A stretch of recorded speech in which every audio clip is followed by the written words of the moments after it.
মুক্তধারা রবীন্দ্রনাথ ঠাকুরের একটি প্রতীকধর্মী রাজনৈতিক দার্শনিক নাটক, যেখান থেকে যন্ত্র সভ্যতা, রাষ্ট্র ক্ষমতা, মানব মুক্তি, প্রকৃতির স্বাভাবিক প্রভাবের ধারণা তুলে ধরা হয়েছে। নাটকের কেন্দ্রীয় বিষয়গুলো হচ্ছে মুক্ত জলধারা বনাম নিয়ন্ত্রিত যন্ত্রশক্তি। একটি রাজ্যে উন্নত প্রযুক্তির সাহায্যে একটি নদীর প্রবাহকে নিয়ন্ত্রণ করে জনগণের উপর ক্ষমতা প্রতিষ্ঠা করতে চায়, কিন্তু এই নিয়ন্ত্রণ মানুষের স্বাধীনতার বিরুদ্ধে দাঁড়ায়। এই নাটকে যান্ত্রিক সভ্যতা ও মানবিক স্বাধীনতার সংঘাত অত্যন্ত গুরুত্বপূর্ণ। যন্ত্র যতই উন্নত হয়, ততই মানুষের স্বাভাবিক জীবন ও স্বাধীনতা সংকুচিত হয়ে যায়। আরেকটি গুরুত্বপূর্ণ দিক হল রাজনৈতিক ক্ষমতা শোষণ ব্যবস্থা। রাষ্ট্রশক্তি নদীকে নিয়ন্ত্রণ করে জনগণকে নিয়ন্ত্রণে রাখতে চায়, যা ক্ষমতার অপব্যবহারকে নির্দেশ করে।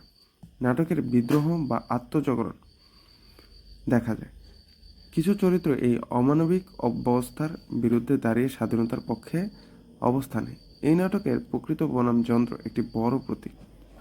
মুক্তধারা নদী প্রকৃতির স্বাভাবিক ও জীবন প্রবাহের প্রতীক। ভাষার দিক থেকে মুক্তধারা কাব্যিক, প্রতীকধর্মী এবং রাজনৈতিক ভাবনায় সমৃদ্ধ। ধন্যবাদ।